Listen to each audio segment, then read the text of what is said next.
Aladji Mohamed Ouabo Ousmane parti, le jour et l'œil du Sahel portent le deuil. Ce qu'il faut retenir de l'homme d'affaires disparu à 86 ans est à lire dans les colonnes de l'économie quotidien, mais également dans la voix des jeunes. Le tri-hebdomadaire rend surtout compte des obsèques officielles décidées par le chef de l'État à Ngaoundéré. De Ngaoundéré à Yaoundé, siège des institutions, ce qui fait l'actualité cette semaine, c'est la célébration du cinquantenaire de l'ESTIC. L'École supérieure des sciences et techniques de l'information et de la communication a atteint, selon Cameroun Tribune, l'âge de la maturité. Celui qui fait par contre ses petits pas dans notre contexte, c'est la Cameroun Digital Week, dédiée à la promotion du numérique. L'événement, ouvert par le Premier ministre chef du gouvernement, a largement été relayé dans la presse. Le drapeau et défis actuels rendent notamment compte des moyens mis en œuvre par le gouvernement pour la transformation digitale au Cameroun. Achevons notre revue par le journal dirigé par Georges Alain Boyomo, qui fait une fois encore écho à la catastrophe meurtrière de Mbankolo. Objectif, annoncer les premières sanctions tombées. 5 responsables en service au ministère des Domaines, du Cadastre et des Affaires foncières ont été suspendus pour délivrance des titres fonciers irréguliers, précise à cet effet mutation. Fin de la revue de presse. Place au débat.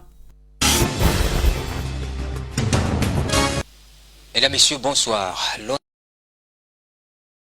Le 8 octobre dernier, à Mbankolo, c'est ici à Yaoundé, un drame qui a causé la mort d'une trentaine de personnes. Dans l'apparition du 17 octobre, le quotidien Cameroun Tribune indique que les fouilles se poursuivent dans l'espoir de trouver des victimes qui manquent à l'appel. Mais l'élément nouveau à ce dossier, c'est le communiqué rendu public cette semaine des foncières. En date du 17 octobre, le communiqué signé par le ministre Henri Eyebe Ayissi signale une fraude dans l'établissement des titres fonciers. Précisément, il est établi que la situation juridique de 2 titres fonciers sur le site sinistré. Au terme des enquêtes prescrites, le ministre des Domaines, du Cadastre et des Affaires foncières a été amené à signer le 13 octobre dernier les actes constatant du premier titre foncier et superficie du second titre. Saint de Presse se saisit de cette actualité pour soumettre au débat de ce soir la question de l'accès aux espaces domaniaux et fonciers au Cameroun, pour le cas de Mbankolo et d'une manière générale sur les fraudes qui poussent l'administration à la faute en établissant des titres fonciers dans des espaces relevant du domaine public, naturel, insusceptible d'appropriation privée et impropre aux constructions à usage d'habitation. Pour en parler, nous bénéficions de la présence dans ce studio du docteur Raoul Roger Bélibi. Bonsoir. Bonsoir Séverin, bonsoir aux chers téléspectateurs de la CRTV. Merci de répondre à notre invitation. Vous êtes le directeur des domaines au ministère des Domaines. Bienvenue. En face de vous, Alain Masouka, bonsoir. Bonsoir Séverin. Ravi de vous accueillir. Merci. Journaliste chef de la cellule de communication au MINCAF, ministère des Domaines, du Cadastre et des Affaires foncières également. Tout à côté de vous, Georges Parfait Oundi, bonsoir. Bonsoir Séverin. Merci d'être là. Merci, c'est à vous que je dis merci. Journaliste, secrétaire de rédaction du journal Essingan. Et enfin, je présente Christian Dumade. Bonsoir. Bonsoir Séverin Legambélé, bonsoir à tous vos téléspectateurs. Journaliste également, le drame de Mbankolo, il vous parle toujours? Absolument, la question est d'actualité. Vu qu'il y a eu beaucoup de morts dans cette affaire, on ne saurait la laisser passer comme d'autres affaires de la République qui ont généralement ébruté et ils sont repartis aussitôt. Il est nécessaire que l'administration, en premier, trouve une solution définitive à ce problème d'occupation des zones interdites. Voilà. Donc, mais l'administration, les services du Premier ministre parlent de l'incurie humaine quand même. Il ne faut pas seulement indexer l'administration. Ceux qui sont allés construire là-bas, Georges, parfois vous dit, sont tout aussi responsables de ce qui est arrivé. Je veux bien admettre que les populations qui partent construire dans des zones à risque soient responsables. Mais vous savez, si dans une salle de classe, on va dire qu'il n'y a pas de bons résultats parce qu'il y a le chahut tout le temps, alors qu'il y a des surveillants, des enseignants qui doivent veiller à la discipline, ça pose un peu problème. C'est-à-dire que les gens iront toujours... Déjà, nous vivons dans un monde qui a des codes, qui a des lois. Et ces lois-là existent justement parce qu'on a trouvé qu'il fallait réguler. Et dans la régulation, il y a quelqu'un qui doit veiller à ce que tout soit respecté. Sinon, les gens iront dans tous les sens, sachant très bien, on sait très bien parfois que nous sommes en train de violer des règles de droit, mais nous y allons quand même. À ce moment-là, il y a donc quelqu'un qui veille et qui vient vous dire stop. Et c'est à ce niveau-là qu'on indexe l'État à tous les niveaux, parce que dans tous les cas, il y a quelqu'un qui doit veiller. Si des gens vont s'installer dans des zones à risque, c'est à quelqu'un de venir leur dire là où vous êtes, parce qu'on ne prend pas toujours la mesure, on ne prend pas toujours conscience qu'on est dans le danger. C'est comme lorsqu'on dit sur la route, rouler à 60, rouler à 100, rouler à 80. Il y a quelqu'un qui va s'amuser à rouler à 200. On va lui dire que, monsieur, là où vous êtes, là, cette route ne vous permet pas d'aller à cette vitesse. C'est la même chose avec les habitations. Vous ne pouvez pas construire ici parce qu'il y a risque, à long ou à court terme. Donc il faut toujours que quelqu'un veille, et la personne qui doit veiller, c'est l'État ou ses représentations. Alors l'État et ses démembrements, il faut dire que ces démembrements sont quand même nombreux. Il y a le ministère des Domaines, il y a le ministère de l'Habitat, il y a beaucoup d'administrations qui s'impliquent. Est-ce que tout cela ne rend pas la tâche difficile là? Non, pas vraiment à mon avis. Je pense qu'il y a une organisation gouvernementale, les attributions sont claires pour les uns et les autres, les frontières également. Je crois que le problème de fond, c'est qu'il faut que chacun prenne ses responsabilités. Et je pense qu'on est dans cette perspective, même si parfois il y a soit des relâchements, soit des errements. Mais c'est vrai, je vais quand même marquer un point sur le constat et le diagnostic que nous faisons sur ce plateau, sur cette question précisément. C'est que il y a comme une espèce de dilemme entre les pratiques individuelles et les normes qui sont édictées, qui font, n'est-ce pas, le fondement de la régulation, ainsi que le disait Parfait tout à l'heure. Vous avez également des aspects qui concernent les enjeux sociaux. Parce que vous savez que parfois les sociétés, comme elles sont inscrites dans la dynamique du changement, il faut faire attention même quand vous êtes dans les positions de la décision. Dans le cas d'espèce, je crois que la régulation, elle doit s'exprimer. En ce qui concerne le ministère des Domaines, du Cadastre des Affaires foncières, je crois que depuis 2019, avec l'arrivée du ministre Henri Yeba ici, vous voyez que les lignes bougent. Parce que vous savez, les questions, notamment en ce qui concerne les aspects fonciers, domaniaux, cadastraux, et même patrimoniaux, parce que c'était cela notre intitulé, il y a eu, pendant un certain temps, beaucoup de pratiques qui se sont encastrées dans les mentalités, facilitées par un affairisme parfois débordant. Vous savez que la puissance de l'argent fait parfois en sorte que les gens parfois perdent des repères. Mais avec l'arrivée du ministre Henri Yeba ici, on a bien vu que des lignes sont en train de bouger. Elles sont en train de bouger à la fois sur non seulement la vigilance qu'il met dans toutes les questions procédurielles, je veux dire, mais également sur le fonctionnement, mais fondé sur la légalité. Je peux vous garantir, entre autres par exemple, que le traitement des dossiers aujourd'hui a gagné un peu en célérité. Aujourd'hui, c'est difficile de pouvoir écouter chez nous, au MINCAF, n'est-ce pas, des procédures qui prennent du temps, des années, ainsi de suite, ainsi de suite. Ça, c'est un.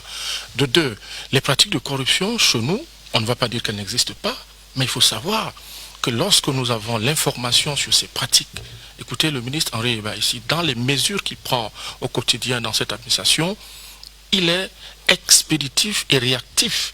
C'est le cas de l'objet qui fait votre sujet d'actualité aujourd'hui. Il y a une panoplie de dispositions qui permettent que, entre les mauvaises pratiques des individus, mais les normes et les codes de la légalité républicaine, que le bon milieu soit trouvé et que la restauration de l'État soit toujours mise en place et qu'elle soit toujours appliquée. Monsieur le directeur, le drame survenu en Bankolo, est-ce qu'on ne le voyait pas venir au ministère des Domaines?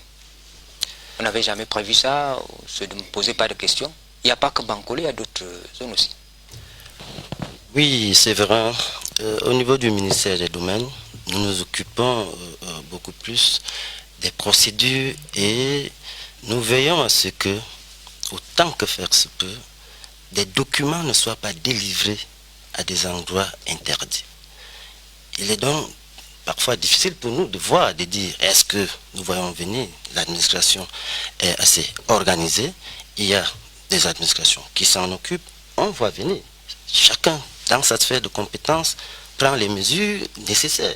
Comme le disait Alain tout à l'heure, le ministre, depuis son arrivée, a martelé ces ses collaborateurs, tant au niveau des services centraux que nous sommes, qu'au niveau des services déconcentrés qui mènent, qui portent les mesures, qui portent les procédures, qui conduisent à l'établissement des titres fonciers, à la délivrance des documents qui permettent l'occupation du sol. Et il y veille. Comme vous voyez, les sanctions arrivent parce qu'il avait déjà sensibilisé. Le communiqué du ministre des Domaines, celui qui nous sert de base de travail, est assez clair. Il traduit des actes constatant la nullité d'ordre public du premier titre foncier, annulant la rectification de la superficie du second titre. Nous disons qu'il y a 2 titres en discussion ici.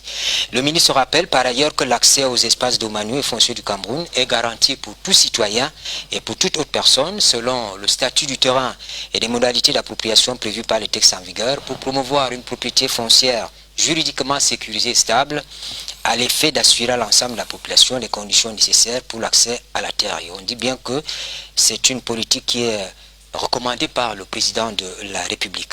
Maintenant, revenons sur le cas qui nous préoccupe. Il ressort du rapport établi par les services compétents du MINCAF. Le MINCAF, c'est le ministère des Domaines, on va en parler comme ça. Le ministère des Domaines, du Cadastre et des Affaires foncières. Il ressort donc que sur le corridor de la zone de Mbankolo affectée par le sinistre, on a pu identifier 2 titres fonciers qui avaient été établis sur la base des éléments de fraude. C'est une situation de la part des demandeurs, fraude qui a provoqué la faute de l'administration. Comment le comprendre, M. Viettel? Oui, nous allons le comprendre en 2 temps. Le premier temps, c'est de revenir un peu sur la procédure d'établissement du titre foncier, pour qu'on comprenne. L'établissement du titre foncier commence à la base par la commission consultative qui est pluridisciplinaire. Nous avons à sa tête le sous-préfet compétent, parmi le rapporteur étant le chef de service des domaines compétents.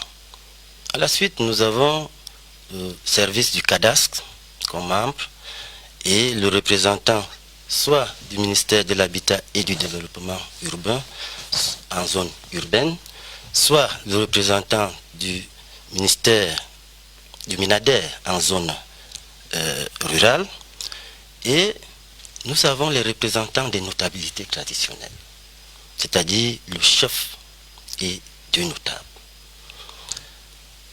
Vous voyez donc que la composition est tellement cosmopolite et elle permet qu'on puisse savoir quelle est la vérité sur ce terrain, quel est le statut du terrain. Et éviter les irrégularités. Oui, éviter les irrégularités. Est-ce vraiment le domaine national?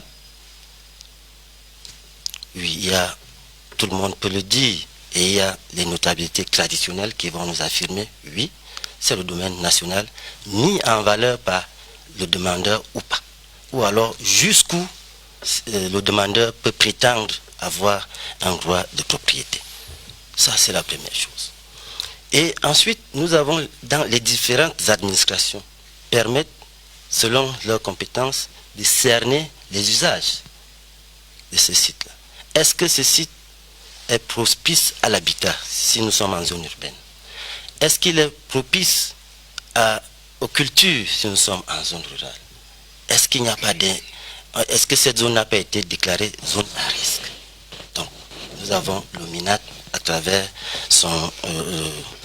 le sous-préfet.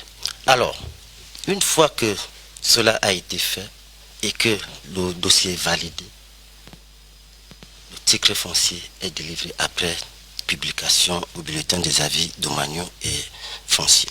Mais pour le cas de Mbankolo, on a constaté qu'il y avait des fraudes, il y avait des irrégularités. Ça vous fait réagir un peu, Georges?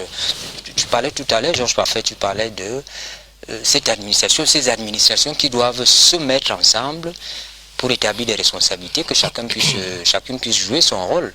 Mais là, le titre a été délivré, mais après le drame, on constate qu'il y avait des irrégularités. C'est ma question.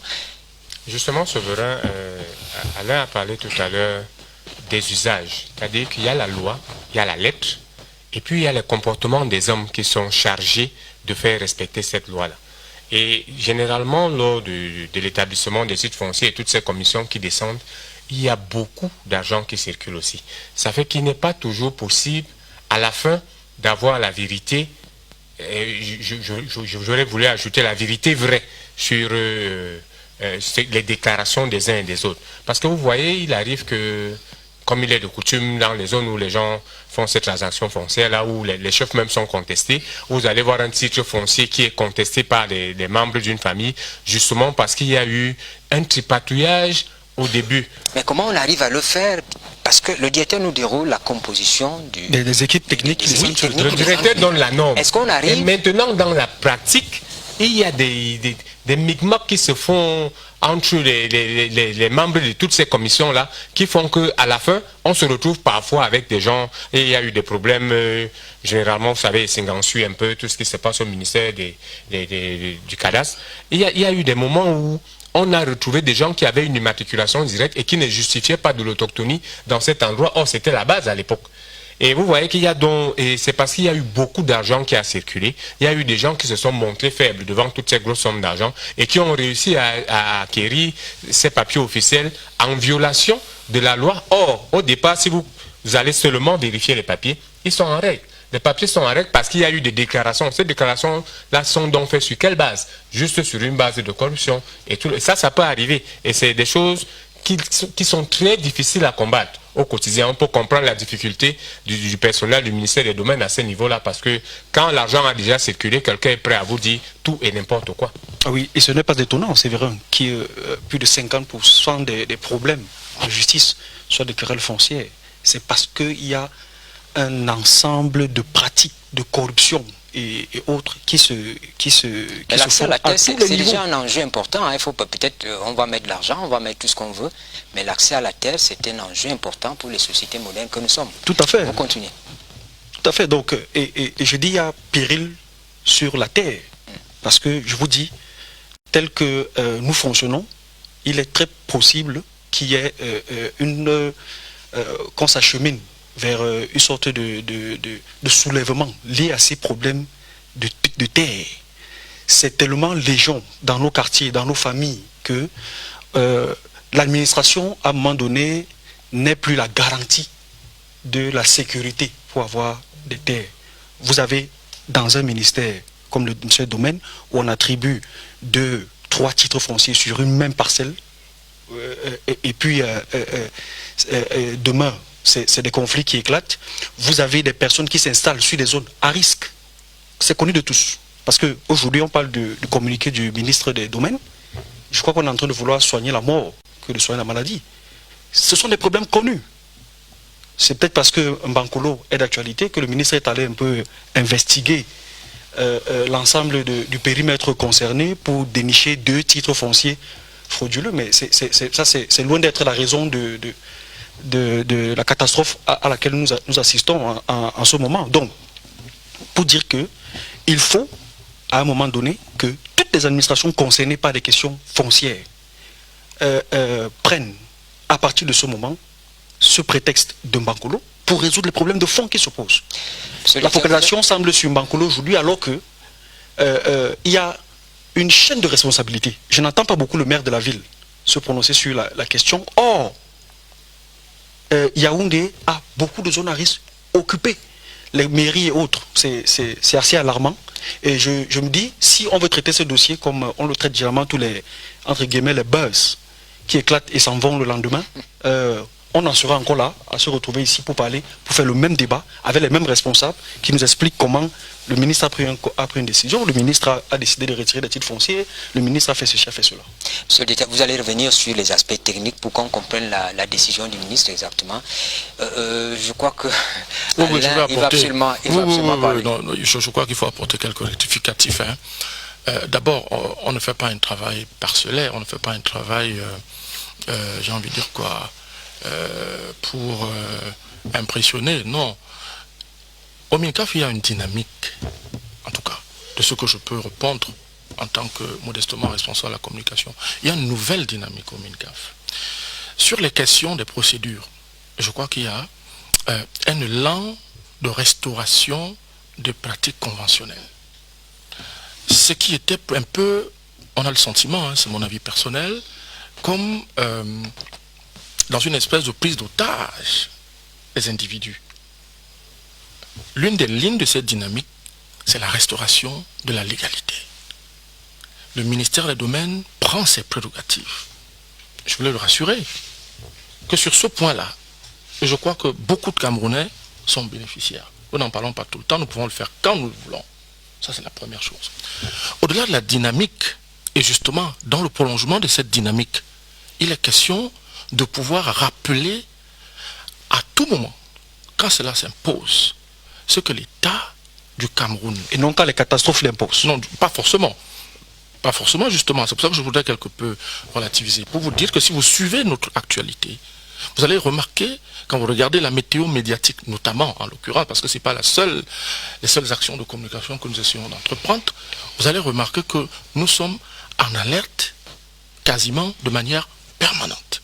Donc dans cette dynamique-là, au-delà de la restauration de l'autorité de l'État, à travers les pratiques, des procédures, ainsi que vient de le dire le collègue du MINCAF, monsieur le directeur, il faut que vous sachiez que c'est une véritable vision qui est impulsée aujourd'hui au MINCAF. Cela peut se vérifier.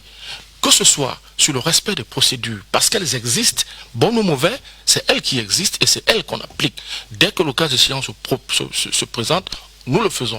Que ce soit dans les comportements des individus, alors à ce niveau, au ministère des Domaines du Cadre des Affaires foncières, le ministre met un accent particulier sur le respect des procédures, y compris par ses collaborateurs. C'est la raison pour laquelle les sanctions sont immédiates. À partir de ce moment, ça veut dire que vous avez l'épée de Damoclès au quotidien. Je vais vous donner un exemple, cher ami. Quand vous écoutez au ministère des Domaines, vous allez apprendre qu'il y a une pratique au niveau administratif. C'est la question des nominations. C'est la question des... j'ai envie de dire quoi? Quand on vous décharge. Au MINCAF, c'est pratique courante. Pourquoi? Parce que justement, il s'agit dans cette approche managériale d'empêcher que les gens puissent ériger des postes de responsabilité comme des féodalités individuelles. Vous nommez un poste, vous pensez que c'est votre domaine foncier, que vous pouvez donc faire développer des pratiques de concussion, des pratiques j'ai envie de dire quoi, de racket ou d'arnaque aux usagers. Vous remarquerez, monsieur, que au ministère des Domaines, actuellement, les postes sont très mobiles pour permettre justement que, d'une certaine façon, les gens ne s'enferment pas, ne s'enracinent pas dans des pratiques qui peuvent les ériger en toute puissance. Ça là, c'est un élément de management pour permettre que, justement, les gens puissent respecter l'autorité de l'État, mais aussi la chose qui appartient à l'État. Monsieur le directeur, vous étiez en train de nous expliquer comment on peut comprendre. On ne voit pas toujours à quel niveau se trouvent les éléments de fraude qui ont été détectés, qui ont été identifiés dans l'établissement de ce titre foncier. Oui, vous le Puisque voyez. c'est l'administration qui est chargée de ces affaires, qui s'en est occupée. Oui, c'est vrai, mais vous ne m'avez pas laissé aller jusqu'au bout de mon développement. Alors, vous voulez absolument parler, il fallait qu'on lui donne un peu la parole. C'est normal. Donc, au ministère des Domaines, le ministre se prône le respect de la lettre et de l'esprit des textes en matière foncière et domaniale. Pour ce faire, je voudrais quand même recadrer et dire que l'immatriculation par voie l'immatriculation directe n'est pas réservée seulement aux autochtones. Elle est réservée à tous ceux qui ont mis en valeur le domaine national avant le 5 août 1974. Parce qu'il faudrait que l'opinion le retienne. Bon. Pour le cas de Bankolo. Pour le cas de La fraude sort d'où? Il y a les demandeurs et l'administration qui reconnaissent sa faute. C'était quoi la faute de l'administration? Maintenant, après avoir déroulé la procédure, le décret numéro 76/165 du 27 avril 1976 relatif à l'établissement des titres fonciers, en son article 2, alinéa 3, dit bien que le titre foncier peut être retiré en cas de fraude ou de faute de l'administration. Et la nullité peut en être également constatée dans certains cas. Et c'était le cas de Bankolo. Le ministre est donc là pour restaurer le bon ordre. La commission et les responsables compétents ont travaillé. Il y a eu tout ce que les uns et les autres ont dit. Le ministre vient rétablir l'ordre. En Bankolo, il y a eu une augmentation irrégulière d'un titre foncier. Le titre foncier 0532, Banfundi. Le ministre a donc annulé cette augmentation qui est donc allée au-delà du domaine national pour intégrer le domaine public, pour intégrer une zone à risque. On ne comprend pas très bien. Quelqu'un a acheté du terrain, peut-être 100 mètres carrés, et puis à la fin il se retrouve avec 200 mètres carrés. Qu'est-ce qui s'est passé? Et quand on vous dit qu'il a dépassé le domaine, ces expressions ne sont pas toujours à la portée des téléspectateurs. Voici ce que nous voulons dire, c'est vrai. Vous avez un titre foncier avec une superficie X ou Y. Mais chemin faisant, on se retrouve que vous avez une superficie qui a augmenté de 200 mètres carrés.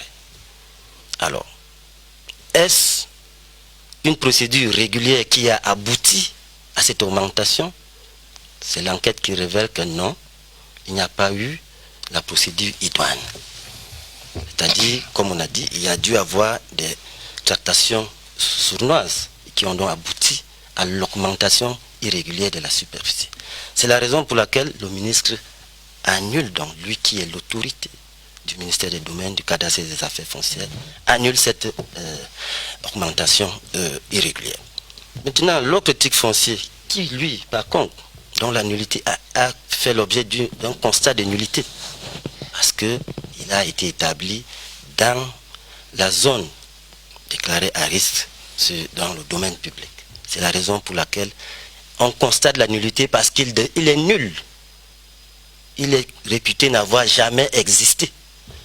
Imaginez, on fait un titre foncier sur la route.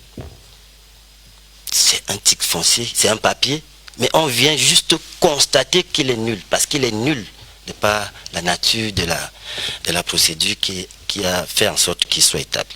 Donc en Bankolo, voilà comment est-ce qu'on s'est retrouvé avec des titres fonciers dans le périmètre, dans le corridor, qui n'était pas destiné à ce genre de documents. Alors, je vous pose la question. Georges Parfait, vous allez prendre la parole. Le fait qu'on ait eu ces deux titres-là, est-ce que c'est intimement lié au drame qui est survenu?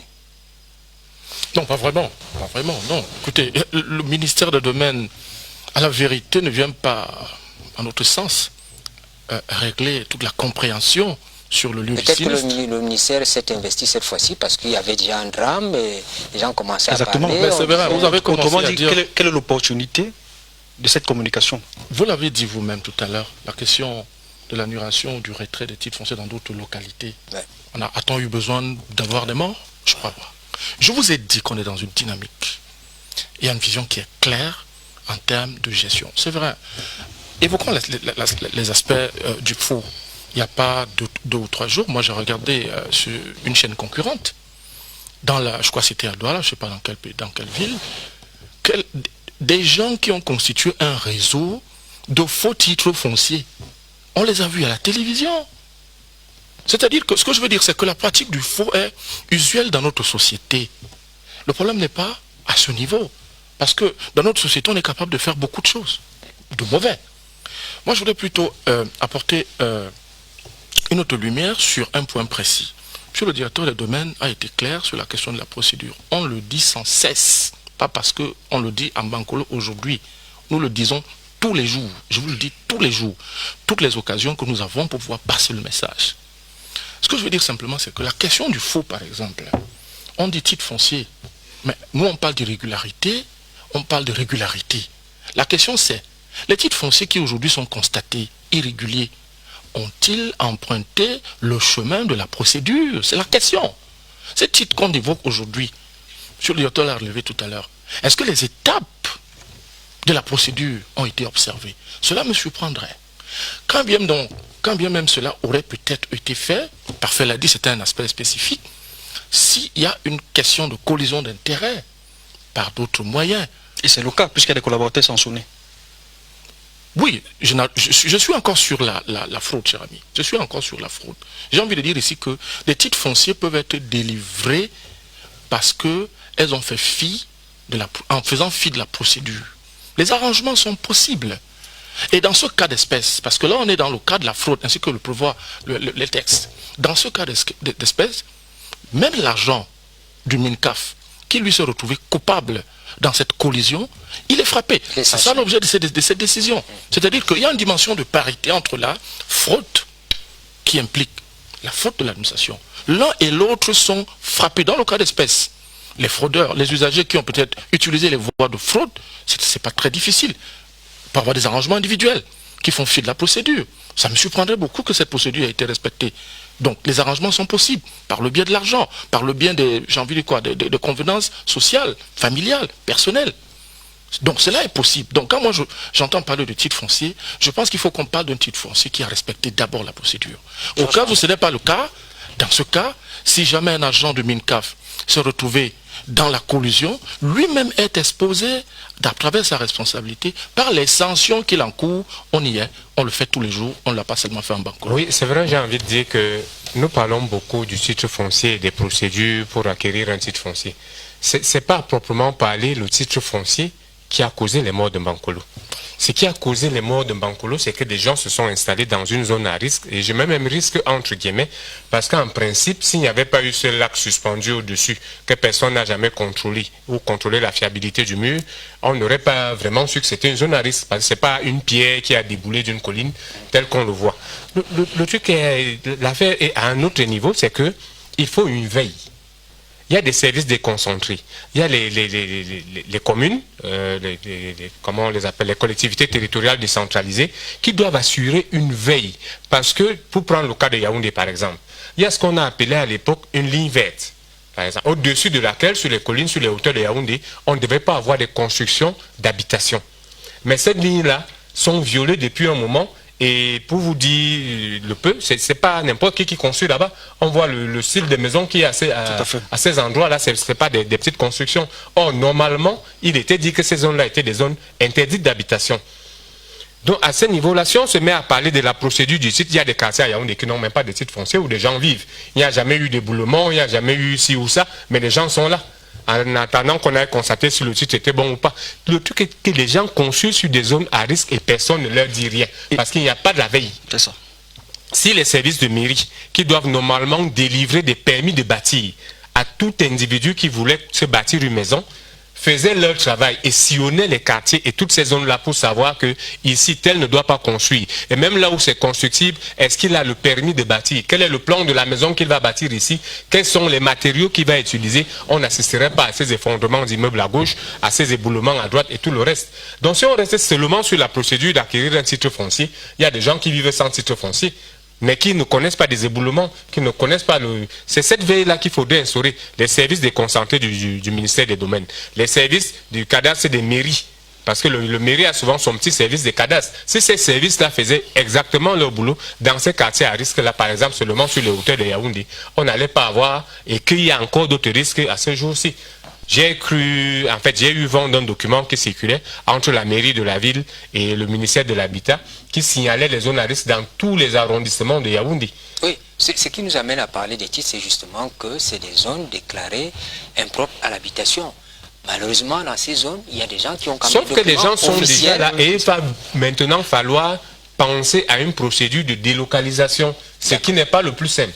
Oui, nous on dit, on répète, cette procédure, les documents déclarés prétendument officiels sont douteux à notre niveau. C'est la raison pour laquelle quand des missions d'enquête, je voulais vous le dire, qu'au-delà de Mbankolo, des missions d'enquête sont déployées au quotidien au MINCAF pour aller non seulement régler les problèmes de litige, mais également aller faire des constats sur des situations qui peuvent être litigieuses. Et quand elles sont portées au niveau de l'administration du MINCAF, au niveau de la décision, au niveau de M. le ministre, on établit tout de suite l'option administrative qu'il faut prendre.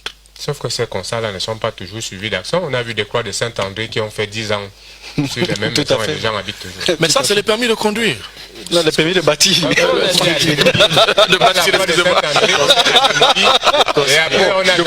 Je vais désigner personne.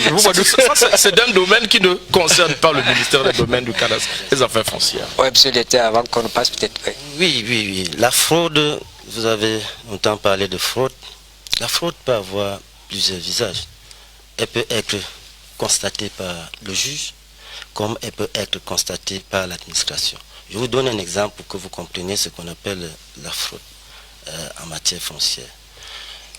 Vous avez un individu qui, pour recevoir la commission, s'arrange avec tous ceux qui sont les autorités traditionnelles peut-être et quelques individus pour dire que ce terrain était celui de mes aïeux et les mises en valeur qui y sont les siennes, alors que c'est au contraire.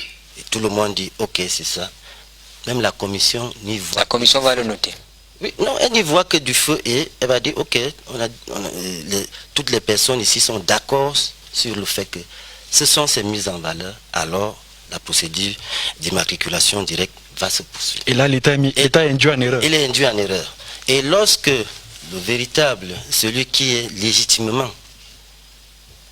apte à pouvoir demander l'immatriculation constate, il va donc saisir l'État.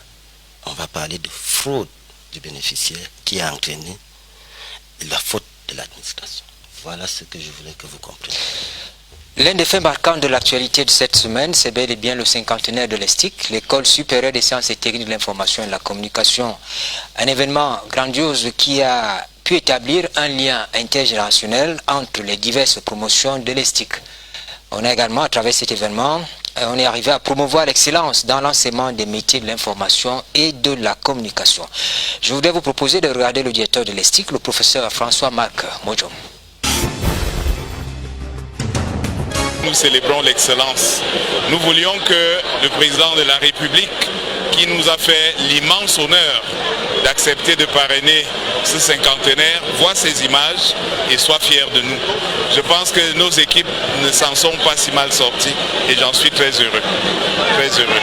Je dois dire que nous avons surtout voulu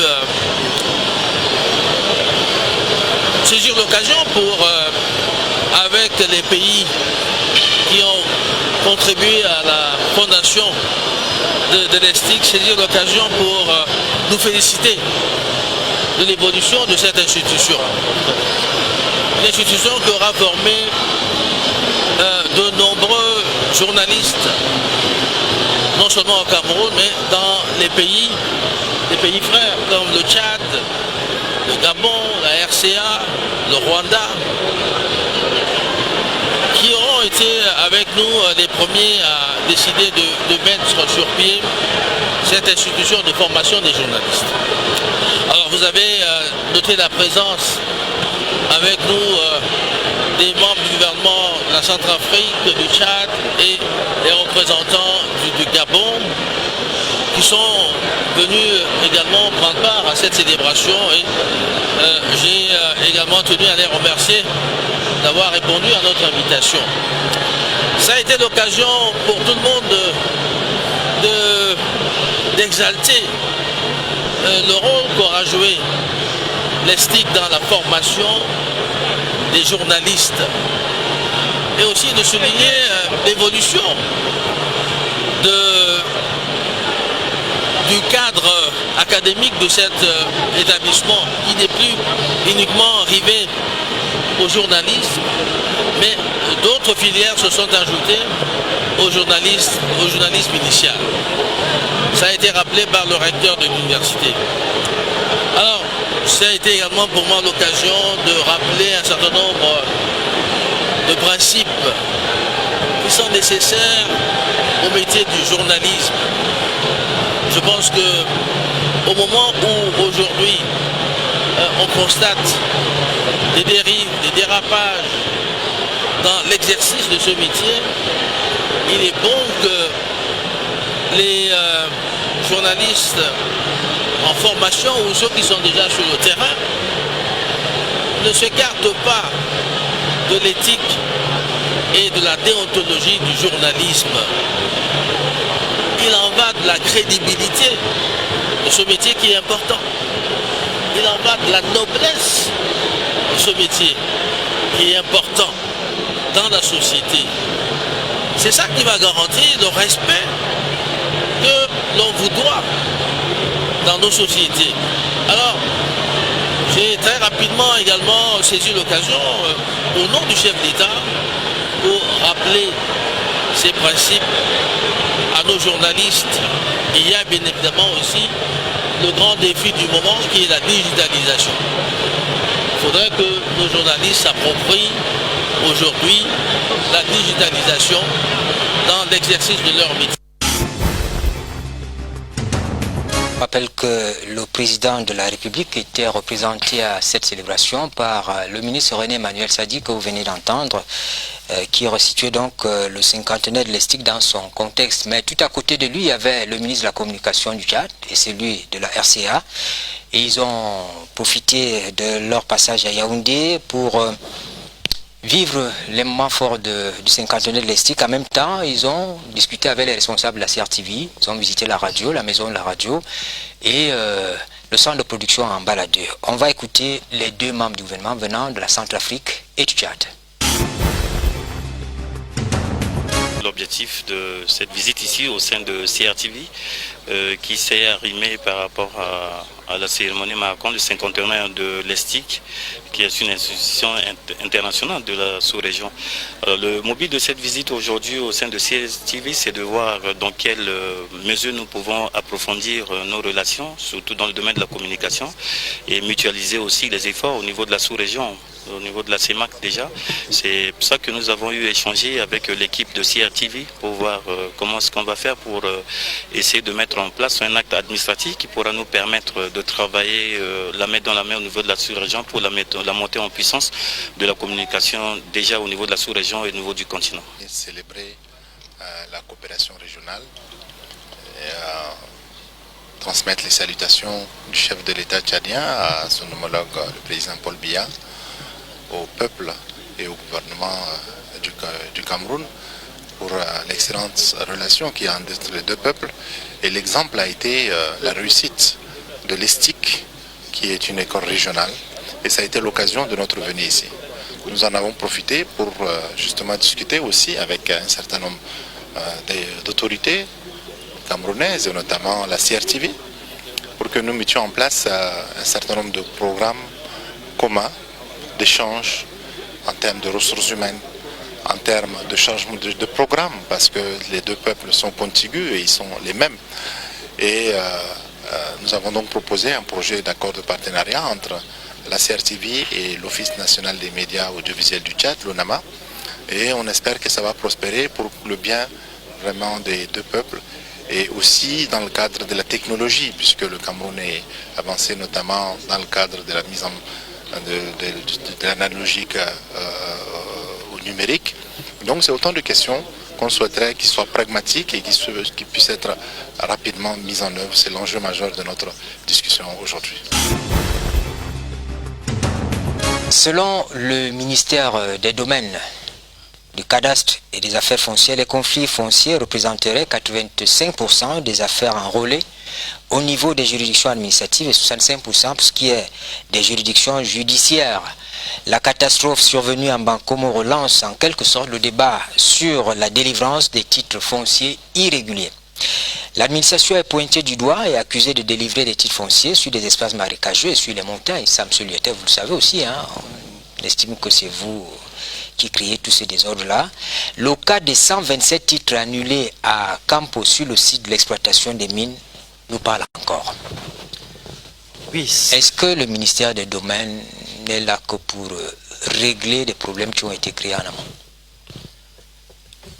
Oui, c'est vrai. Vous savez, dans la dynamique quotidienne d'une administration comme la nôtre, plusieurs actes peuvent avoir été posés et lorsqu'il est découvert qu'ils ont été élaborés de manière irrégulière, je crois qu'au lieu de s'en cacher, il faut mieux sanctionner, mieux vaut tard que jamais. Il y a toute une dynamique derrière. Je vous ai dit, le ministre a pris une série de lettres circulaires pour repréciser les textes, pour que l'esprit et la lettre des textes soient connus de ses collaborateurs et même de tous ceux qui participent de la mise en œuvre des procédures en matière foncière et domaniale. Alors, il arrive donc que dans le cadre de ces enquêtes et de tout ce qu'il demande aux uns aux autres de faire, de ressasser, qu'on retrouve des titres fonciers qui ont été irrégulièrement établis. Je voudrais que vous sachiez que ce n'est pas des opérations ponctuelles. C'est un travail de SAP qui a commencé et je peux vous dire qu'au fur et à mesure que les rapports qui dénoncent les irrégularités seront acheminés au MINCAF, les titres fonciers seront retirés. En même temps, on conforte les titres fonciers qui ont été bien élaborés, mais qui sont contestés. Donc, au niveau du ministère des Domaines, du Cadastre et des Affaires foncières, il est question de ramener tous les documents qui sont délivrés au juste, c'est-à-dire de les arrimer à la loi et au texte. Donc voilà la dynamique qui est la nôtre. Alain, la question des titres fonciers touche quand même de gros intérêts. Est-ce que le ministère des Domaines a les mains libres pour conduire cette dynamique? Vous avez évoqué une dynamique au niveau de la communication, au niveau de l'action même du ministère des Domaines. Oui. La légalité, la référence à la loi, et puis les prérogatives institutionnelles, républicaines. Qui est au-dessus de la loi? Même pas le multimilliardaire. Non, je crois que le débat qu'il faut clairement afficher, affirmer aujourd'hui, c'est qu'il y a une véritable croisade contre les mauvaises pratiques en matière foncière au ministère des Domaines. Que ce soit du côté des populations, des usagers, davantage, et particulièrement du côté des agents de MINCAF. Cette ligne-là, du moins de ce que nous observons aujourd'hui au MINCAF, je peux vous le garantir, elle est maintenue, elle est respectée. C'est pas un effet d'annonce? Non, du tout. Du tout. La preuve, toutes les stratégies de contournement qui ont été développées par-ci, par-là, de quelque endroit que ce soit, se heurtent non seulement à la légalité, mais à la volonté ferme de celui qui dirige ce département à pouvoir appliquer la loi, rien que la loi. Alors, maintenant, je veux quand même partager le point de vue de Christian tout à l'heure, et même Georges Parfait, qui disait que parfois, ces actions qui sont entreprises ne sont pas conduites jusqu'à leur terme. Est-ce qu'on peut dire, partant du cas de Mbankolo, que Yaoundé, dans les jours qui viennent, fera l'objet des enquêtes, de telle sorte que d'autres sites qui sont censés être dangereux, impropres à la Constitution, qu'on puisse, en attendant peut-être un drame, qu'on puisse déjà identifier ces sites-là, et je ne veux pas prononcer le mot, peut-être faire partie de ceux qui occupent ces sites-là. Attendez-vous, là, vous posez une question qui est, on va dire quoi, assez transversale, hein, parce que faut bien le dire, clairement le dire ici. Parfait l'a dit, nous ne voulions pas le faire nous-mêmes, parce que, vous comprenez, suivez mon regard. La question foncière aussi intègre une dimension transversale, c'est-à-dire qu'un travail de chaîne, où des responsabilités organiques sont engagées. Sur la question foncière, monsieur le directeur des domaines, vous l'a fait remarquer, même au niveau des immatriculations, vous avez une représentation multiple au niveau institutionnel. Il n'y a pas que le MINCAF. Il y a d'autres administrations. C'est peut-être ce qui rend la tâche difficile.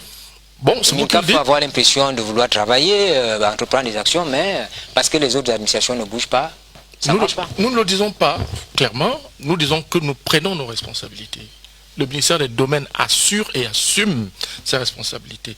Que ce soit dans les pratiques procédurielles, que ce soit dans la nécessité de restaurer la légalité. C'est ce qui est fait chez nous. Nous balayons notre cours. Nous ne nous occupons pas du voisin. Christian, Georges Baffet, est-ce que vous voyez que le cas de Mbankolo peut nous servir de prétexte pour régler un problème qui est là, qui existe? L'occupation des sites dangereux. Je voulais ajouter une chose. Hein. Il faut peut-être une étude de statistique, on ne l'a peut-être pas encore fait, excusez-moi de pouvoir insister là-dessus. Vous avez des établissements, des constructions sur des espaces, parfois, qui sont non immatriculés, c'est-à-dire qui n'ont aucun titre d'immatriculation, mais les gens font ce qu'on appelle occupation de fait. Bon, je réponds à la question que vous m'avez posée, c'est vrai. Je vois très mal le gouvernement résoudre définitivement ce problème. Il est aujourd'hui pris entre le marteau et l'enclume, entre des populations qu'il évite de frustrer à travers des déguerpissements massifs, parce qu'il faut bien dire que si aujourd'hui l'État veut dégager toutes ces personnes qui occupent des zones à risque, ça créerait un véritable remous social. Peut-être que l'État veut éviter cela. Les collectivités territoriales, on a parlé tout à l'heure des communes. C'est elles en principe qui devraient mener ce combat dès la base, au niveau local, en identifiant toutes les populations qui vivent sur des endroits. Mais ces gens sont identifiés, Christian. Oui, mais le problème, même ceux qui ont beaucoup d'argent qui occupent ces zones-là. Vous parlez des croix de Saint-André qui font 40 ans. C'est l'incapacité, donc, après d'avoir mis la croix de Saint-André, de déguerpir ces populations qui posent problème. Peut-être parce qu'on ne veut pas frustrer un électorat, peut-être parce qu'on a peur que sa commune soit au centre de l'actualité avec des déguerpissements massifs et tout ce qui peut conduire en termes de détestation entre guillemets des gouvernants. Le gouvernement est pris un peu dans les tours de toutes ces tensions qui pourraient survenir, mais il faut le faire, à mon sens. Il faut partir un peu à la suite de ce qu'Alain disait tout à l'heure, oui. C'est vrai, où il disait que tout le monde doit balayer devant sa cour. Moi je dis il faut toujours, j'en appelle encore aux communes et tout le reste, et dans ma préparation de cette émission, j'ai eu vent d'un document en préparation que le maire de ville a décidé de soumettre au ministère de l'Habitat et qui va en 6 points stratégiques où il faut délocaliser les populations qui habitent ces zones à risque dans les 7 arrondissements de Yaoundé. Le document prévoit même de donner les noms et d'identifier clairement les sites en question. Là, les mairies vont vraiment se mettre à l'œuvre et agir. Sauf qu'il y aura le problème de la relocalisation. Il faut réaménager des sites pour accueillir tous ces gens qu'on va enlever sur ces sites à risque-là. Bon, partant du fait déjà que si jamais il y a titre, ces titres-là seront retirés. C'est le terme consacré, ils ne seront pas peut-être annulés, mais seront retirés. Après, il va donc falloir faire une réalisation d'un aménagement paysager de ces sites-là. Parce qu'après, pour qu'ils ne soient plus occupés, un peu comme on a vu avec le site d'Intaba, qu'on a cassé, il a fallu faire des réaménagements pour ne plus attirer les gens à revenir s'installer. Sinon, ça va redevenir des espaces qui, après 10-15 ans, sous une autre administration, on va voir des gens qui reviennent et personne ne fera rien. Parce qu'il faut bien admettre que la situation du ministre des Domaines en ce moment, qui est en train de corriger pratiquement les erreurs qu'il y a eu avant, où on a délivré des titres, c'est pas un travail facile. Moi, je ne suis pas là pour le défendre, là déjà, deux collaborateurs qui sont là pour ça. Mais il faut quand même reconnaître qu'il y a eu beaucoup de problèmes. Vous avez évoqué le problème de Campo tout à l'heure. Il y a eu un autre problème à Kribi à l'époque, parce qu'on a connu un phénomène dans ce pays où, lorsque les gens étaient au courant qu'il y avait un grand projet d'intérêt public quelque part, ils allaient immatriculer les terres pour après être... Attendre des indemnisations, oui. Donc c'était ça le problème. Et le ministre actuel est en train de vouloir corriger tout ça. Et ce n'est pas une tâche facile parce qu'il y a eu beaucoup d'intérêts en jeu. Ce n'est pas toujours le commun des Camerounais qui allait acquérir ces terrains-là et qui établissait des... C'est vrai, j'ai été coupé. Je vais rapidement terminer en disant que c'est tout cela qui fait la difficulté pour l'État de réguler. Ça reste une question de volonté, oui, Christian. Je suis d'accord. Mais moi, je vois l'État un peu frileux sur la question. On parle de dynamique au ministère des Domaines. Oui, mais sauf que la dynamique, on a du mal à la voir réellement implémentée. On a déjà recensé toutes les zones à risque de Yaoundé. Je vous mets au défi, hein, je prends ça sur moi, que rien de grand ne sera fait dans les jours à venir. On aura certainement une autre catastrophe parce que ces travaux qui sont faits, on en parle depuis longtemps. On en parle depuis longtemps. Ce n'est pas aujourd'hui qu'on voit les gens construire sur les villes, ce n'est pas aujourd'hui qu'on met l'école de Saint-André, mais à la fin, rien n'est fait. Et chaque fois qu'il y aura catastrophe, on fera des communiqués, des descentes, des réunions, des débats sur l'habitat social et autres. Et à la fin, il n'y aura quasiment rien. Voilà. Oui, moi je dirais que le gouvernement a tous les moyens pour pouvoir juguler cette question assez préoccupante que sont les installations anarchiques des populations dans les zones impropres à la construction. Je voudrais, pour preuve, cette dynamique, cette synergie d'action qui a été impulsée par le Premier ministre chef du gouvernement et à la suite de laquelle le ministre des Domaines, du Cadastre et des Affaires foncières a saisi les 58 préfets de la République pour qu'en collaboration avec les autorités municipales compétentes, que des titres fonciers qui seraient identifiés dans toutes les zones réputées à risque lui soient communiqués avec des dossiers qui prouvent ces installations. Et c'est la raison pour laquelle je vous ai dit, c'est une dynamique, il y a un travail de fond, c'est pensé, et à ce moment-là, on va constater la nullité. Lorsque c'est dans le domaine public, lorsque une procédure idoine n'a pas été respectée, on parle de constat de nullité. Mais lorsque c'est un titre foncier qui a fait l'objet d'une fraude, par exemple, on va le retirer. Alors, on va accepter qu'il y a cette dynamique au ministère des Domaines, du cadastre des affaires foncières, parce qu'on se rappelle qu'au cours du conseil de cabinet du 28 avril 2022, on avait dit qu'afin de juguler les ventes illégales des terres du domaine national, le ministre des Domaines avait annoncé au cours de ce conseil la suspension des transactions foncières dans 21 départements du Cameroun. 2022, 2023, c'est un autre défi. C'est pour ça que je vous posais la question. Est-ce que le ministère a les mains libres pour conduire ces actions qui mettent quand même en face de vous de gros intérêts financiers? La tâche est forcément laborieuse. Cela va sans dire. Mais il y a une volonté derrière. On n'arrête pas de le dire. Il y a une dynamique. Il y a des référentiels. Il y a des textes. Il y a des procédures. Maintenant, vous faites bien. Je ne sais pas si je l'ai dit au début, mais je vais le rappeler. La terre a des enjeux. Des enjeux de survie, des enjeux d'intérêt économique, etc., etc. Pour dire que tout le monde aspire à avoir accès à la terre. Mais il faut comprendre, nous le redisons ici, le principe de l'accès à la terre au Cameroun, il est ouvert, il est libre, il est possible. Le ministère des Domaines s'emploie à mettre en place toutes les passerelles ainsi que prévoir les textes pour que ces possibilités-là soient accessibles aux uns et aux autres. Mais nous le rappelons, sous la foi des textes. Le vrai problème, Séverin, il faut qu'on se le dise. J'ai bien écouté les arguments de mon copain léniliste. Le vrai problème, c'est que au-delà de tout ce que vous estimez comme élément exogène, l'argent, le trafic d'influence, patati et patatras, il y a que chacun a droit d'avoir accès à la terre. Et il faut le dire ici, chacun peut avoir accès à la terre. Mais chacun doit chercher à avoir accès à la terre, disons-le simplement, en respectant les procédures. C'est aussi simple que cela. Parce que les affirmations de la nature de dire des gens ont des titres fonciers, mais il y a tel ou il y a tel problème. Moi je vous dis, quel titre foncier? Des titres fonciers, on peut se les faire par plusieurs moyens. Et il y a la contrebande, il y a le faux. Je vous ai dit tout à l'heure, dans la ville de Douala l'autre jour, on a vu des titres fonciers. Mais les gens vont dire qu'ils ont un titre foncier. Mais c'était un réseau qui se constitue. Non, monsieur, vous ne niez pas quand même que parfois il y a des titres fonciers qui ont été émis doublement sur les mêmes parcelles. Ça, c'est un autre aspect. Je vous réponds sur ce point. Je vous réponds sur ce point. Je vous réponds sur ce point. Je connais un cas personnel. Oui, cela est possible. À notre sens, pour deux raisons. Soit il y a une légèreté au niveau des précautions techniques d'ordre cadastral, par exemple. C'est pour cela que la question de l'état de la commission consultative est capitale.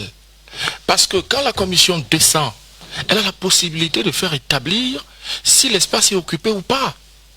Mais si vous faites des arrangements avec des individus, espèces sonnantes et trébuchantes, vous êtes en train d'amputer cette étape qui est essentielle, celle de la descente de la commission consultative. Parce qu'elle, elle établit, elle évalue. S'il y a quelqu'un qui est déjà propriétaire de l'espace, la commission pourra l'établir. Mais si vous transgressez cette étape, si vous la contournez avec les facilités que vous permettent votre argent, ça va être compliqué. Le titre foncier lui sera certainement délivré. Mais le jour où il y aura un incident, ce qui va se passer, c'est que l'État va prendre ses responsabilités, ses prérogatives, pour chercher maintenant à établir ce qui se passe sur cet espace qui peut être querellé. Et je peux vous le garantir, ainsi que dans le cas d'espèces sur lesquelles nous sommes en train d'aborder le sujet d'aujourd'hui, s'il y a des irrégularités, les conséquences vont suivre. Et ça, c'est simplement le respect de la loi et la restauration de l'autorité de l'État. Oui, monsieur l'État. Oui, pour compléter ce que M. Massoka vient de dire, c'est qu'il pouvait avoir plusieurs titres fonciers sur un même espace. Mais l'État a donc engagé un processus de modernisation des outils techniques qui permettent de délimiter les espaces soumis à la procédure d'immatriculation. Ainsi, depuis, je vais parler un peu techniquement, depuis le rattachement, la création du réseau géodésique national unique, dans le rattachement de toutes les coordonnées aux satellites, il est de plus en plus difficile aujourd'hui d'avoir un même terrain immatriculé deux fois. Parce qu'une fois qu'un terrain est immatriculé et qu'il a fait l'objet d'un rattachement, cet espace, pour qu'il puisse à nouveau être immatriculé, le précédent doit être annulé. Donc, les vieux titres fonciers qui n'ont pas encore fait l'objet de rattachement sont ceux-là sur lesquels les nouveaux titres fonciers peuvent être frauduleusement établis.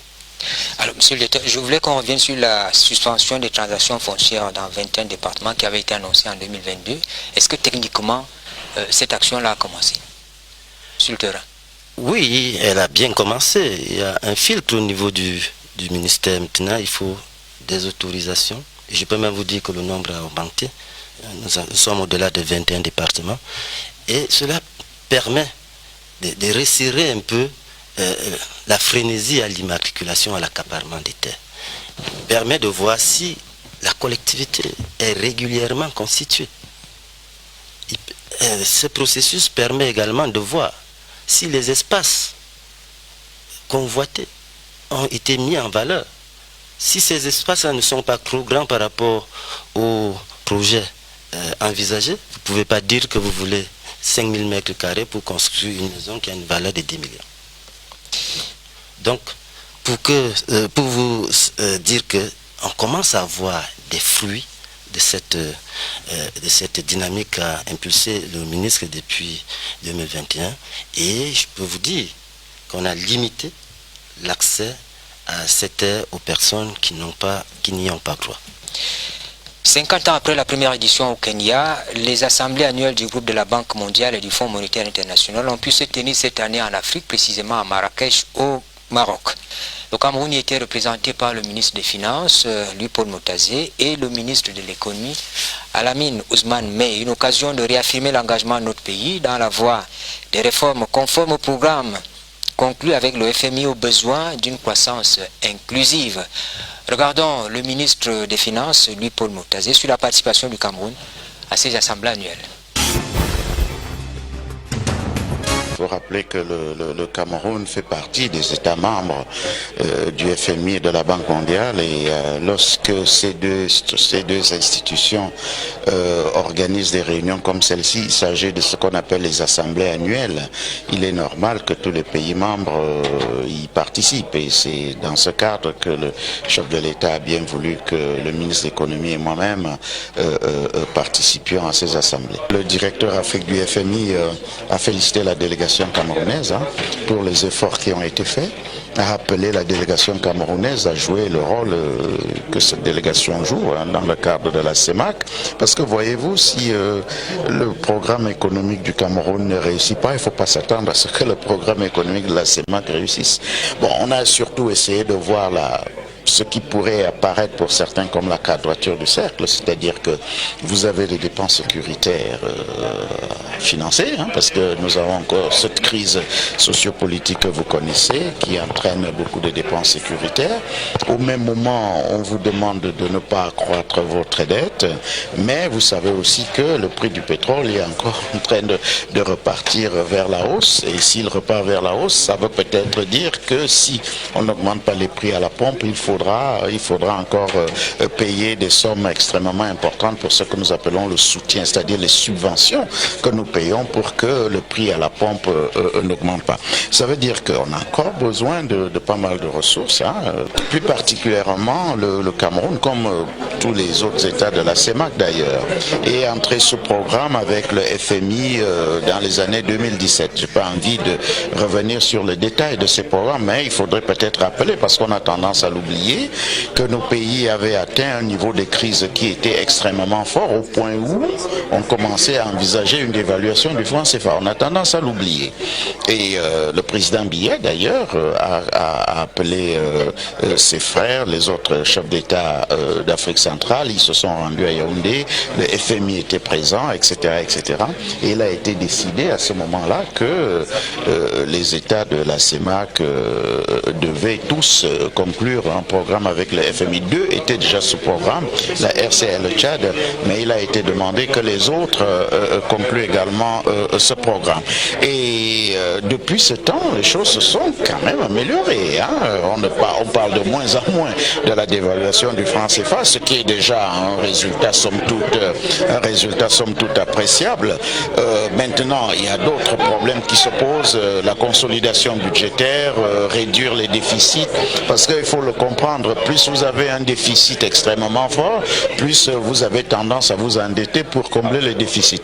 Donc un pays comme le Cameroun a beaucoup évolué sur ce plan-là, parce qu'on est parti d'un déficit d'à peu près 5% du PIB à un chiffre qui oscille maintenant autour de 0,9%. Donc si je ne prends que ce cas-là, ça veut dire qu'il y a un certain nombre d'efforts qui ont été faits. Cette consolidation budgétaire doit se poursuivre. Le Cameroun devrait également améliorer la part de ce qu'on appelle les recettes non pétrolières, la pression fiscale, parce qu'elle est encore un peu faible. Et souvent, quand on dit accroître la pression fiscale, beaucoup pensent que ça veut seulement dire augmenter les impôts que chacun paye. Alors que ça peut aussi vouloir dire élargir la base imposable pour que ce ne soit pas toujours les mêmes qui payent. Hein. Si on élargit cette base imposable, nous pouvons engranger beaucoup d'autres revenus. Mais à l'heure actuelle, je crois qu'il y a des défis extrêmement importants qui tournent autour de la lutte contre la pauvreté. Parce que voyez-vous, on peut améliorer les indicateurs économiques, mais il faudrait que, au niveau des populations, on sente un mieux. Donc là aussi, ça fait partie des objectifs qui ont toujours été fixés par le chef de l'État, à savoir une croissance inclusive, c'est-à-dire une croissance qui ne laisse pas certains citoyens en dehors du développement, et nous travaillons également dans ce sens. C'était donc le ministre Louis-Paul Motazé. Alors, on revient sur notre sujet. Quand on tient compte des logiques socio-spatiales qui conduisent à l'installation croissante des populations dans les espaces dits impropres à la construction, il ressort de l'étude menée par Rose Mediebou Chindi, intitulée « Problématique foncière à l'occupation de l'espace autour des monts Bankolo » et à Kokndou, c'est toujours à Yaoundé. Il ressort que les dynamiques de la population autour de ces monts sont alimentées par des mouvements migratoire et une saturation foncière en milieu urbain. La population est très souvent consciente d'y vivre dans l'illégalité et la marginalité. Ignorant les risques encourus, elle s'obstine à occuper et à exploiter ces monts, s'exposant à des risques naturels malheureusement méconnus, ce qui renforce leur vulnérabilité et l'insécurité foncière. C'était une étude scientifique et ça pose le problème de l'occupation de l'espace dans cette ville de Yaoundé, peut-être ailleurs aussi. Comment sortir de là? Il faut respecter la loi, il faut respecter les textes. D'abord, il faut respecter la loi, c'est essentiel parce que sinon, les effets de la loi vous retrouvent. La loi, c'est la loi, il faut la respecter, nul n'est censé ignorer la loi. Première chose. Deuxième chose, et ça je le dis à mon confrère, non, il y a un problème de comportement aussi. C'est-à-dire que la mentalité doit pouvoir évoluer. Elle doit être accompagnée sans doute par la régulation, encore une fois. Parce que les gens, au quartier, on dit, aiment les raccourcis. Lorsque vous-même, vous allez vous installer dans une zone dite impropre à l'habitation, ben, écoutez, la loi n'a pas besoin de vous rappeler que vous êtes en danger. Oui, certains disent, il y a des problèmes de précarité par-ci, par-là, mais écoutez, la précarité est moindre que la mort, à mon avis. Donc il faut éviter. Donc c'est pour ça que je parle de problème de comportement. Vous savez, il y a un ancien maire de cette ville qui lui était focus. C'est-à-dire il était déterminé à faire avancer des efforts sur l'urbanisation dans la ville de Yaoundé. On en a dit du bien ou du mal, mais il était dans sa responsabilité. Donc la question civique, la question du civisme. Et nous les médias, nous devons pouvoir accompagner n'est-ce pas, cette dynamique de sensibilisation à travers, j'ai envie de dire quoi, justement, un travail de veille, un travail de vulgarisation. Nous devons pouvoir appeler les populations à pouvoir éviter des établissements qui peuvent être déjà anarchiques, mais surtout nocifs et dangereux pour leur propre sécurité. Donc je crois qu'il y a cet attelage-là qu'il faut faire entre le respect de la loi, et là il faut des hommes de poigne. Je crois qu'au ministère des Domaines, nous essayons de le faire, et également des évolutions des comportements. Cet attelage-là est essentiel parce que, au-delà même des questions de sécurité, de vie humaine, il y a aussi les défis d'urbanisation. Est-ce que les gens se souviennent, ou est-ce que les gens se rappellent, ou se posent la question de savoir, en termes de prospective, comment seront nos villes dans 30 ans, dans 50 ans? On ne peut pas tout justifier par des problèmes de divers ordres. Il faut réfléchir d'abord sur sa sécurité, réfléchir sur le respect de la loi, mais réfléchir aussi sur la prospective. Notre société évolue. Demain, il y aura des générations de Camerounais. Comment feront-elles? Il faut également de la prospective dans la préoccupation de chacun. Christian, on peut sortir de ce bourbier? Si, on peut sortir par des actions vigoureuses. D'abord, j'invite les populations à épouser le cadre légal, que ce soit sur l'acquisition des titres fonciers ou sur d'autres aspects de la vie commune. Il faut que toutes les administrations concernées par les questions d'habitat, d'urbanisation se réunissent, que chacun ne balaye plus devant sa cour, mais que nous balayons tous ensemble devant notre cour commune qui est le Cameroun, afin de trouver une solution à ce problème de désordre urbain. Et ça passe par quoi? C'est vrai, c'est ça peut-être dur de le dire, il faut déguerpir toutes les personnes qui se trouvent sur les zones à risque. Il faut évidemment penser comment les recaser. Mais la première solution sur le recasement serait d'aménager les villages. Parce que les gens fuient les villages avec tous les problèmes de route, les problèmes de développement qu'il y a dans les villages. Tout le monde va vers la ville, ça crée cet engorgement. Et lorsque les centres urbains sont engorgés tels qu'on voit, les gens cherchent la périphérie. La périphérie, c'est quoi? C'est les marécages, c'est la hauteur de collines. C'est la première des choses. C'est ce qui se passe en Bankomo, c'est en Bankolo. Voilà, peut-être que c'est prémonitoire ce que j'ai dit. On espère pas. Il y aura un Bankomo. Ce qui s'est passé en Bankolo est un échec collectif, que ce soit des populations, mais aussi de l'État. Et maintenant, il faut qu'au niveau du ministère des Domaines, qu'on poursuive, on intensifie les actions de retrait des titres fonciers frauduleux. C'est essentiel, c'est vital. Il faut payer un lourd tribut social, hein. Il faut aménager des espaces, hein, chasser ceux qui ont occupé légalement ces espaces impropres à la construction, les relocaliser, etc. Ça devra prendre beaucoup de moyens. Ce ne sera pas une tâche aisée au vu du développement actuel de nos villes, quoi. Quand on prend seulement l'exemple de Yaoundé et des personnes installées dans ces zones dites à risque, ce ne sera pas du tout aisé, parce que Yaoundé, dans sa périphérie même déjà, est presque engorgé. Moi, je suis un peu en périphérie de la ville, je suis dans une banlieue non loin de la cité capitale. Il faut seulement voir le flux de monde qui vient vers Yaoundé le matin et qui rentre dans la soirée. Donc les sites de recasement vont se faire à des kilomètres. À des kilomètres. Et lorsque vous prenez par exemple le cas des populations qui habitaient cette zone de Mankolo, c'est des gens qui sont dans des petites activités, dans l'informel, dans des centres commerciaux tout autour de l'endroit où ils habitaient. Marché Mokolo, et marché Ligéjoa, pas Ligéjoa, marché du 8e, comme on l'appelle communément. Donc ça fait que s'il faut donc prendre ces personnes-là et on dit on va les relocaliser par exemple sur la route d'Ongoumou, je prends un exemple banal, ou à Bingela.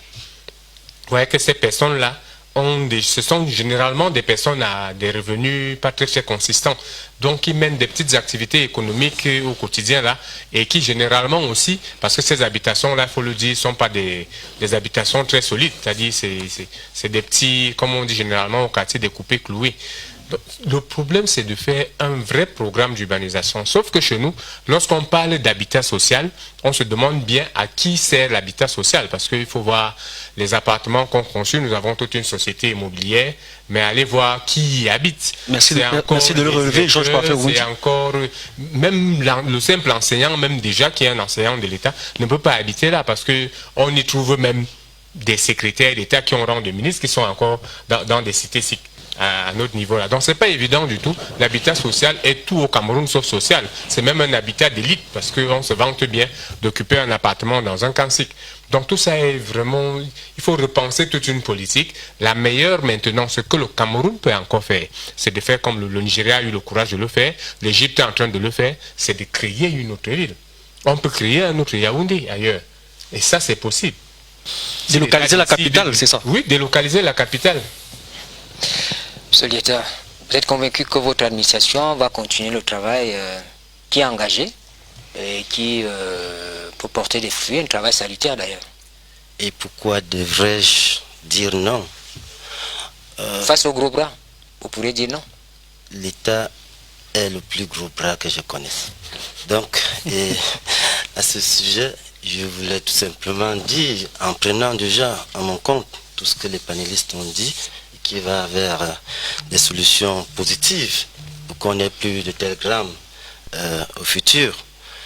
Et mes propositions, c'est déjà de faire en sorte que toutes les administrations, au niveau central, au niveau décentralisé, puissent travailler en synergie.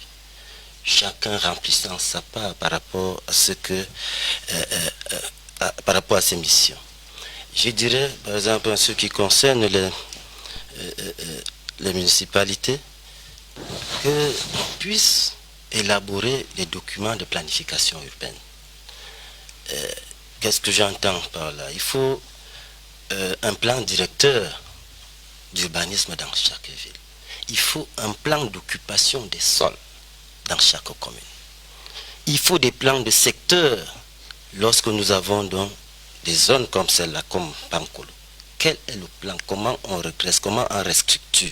Est-ce qu'on rénove? Qu'est-ce que nous faisons? Il faut ces plans. Et une fois que ces plans sont élaborés, il faut les partager. Pourquoi j'insiste sur le partage d'informations? Oui, on peut dire, dans la ville de Yaoundé, le plan d'occupation des sols prévoit que ce sont les industries qui doivent être logées dans cet espace. Le MINCAF ne dispose pas de ce document. C'est la raison pour laquelle vous avez des titres fonciers dans la zone maritime.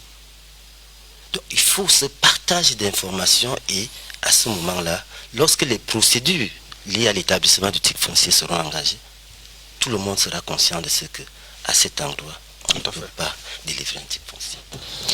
Nous arrivons au terme de cette édition de Scène de presse. Nous avons bien voulu comprendre le contenu du communiqué du ministre des Domaines, du Cadastre et des Affaires foncières qui constate donc la nullité d'un titre foncier sur le site sinistré en Bankolo et rectifie la superficie sur le même site. Nous avons eu le plaisir d'échanger avec vous. Merci d'être venu. Merci à vous également qui prennent la peine de nous regarder et bon dimanche, s'il plaît à Dieu, nous nous retrouvons dans 7 jours.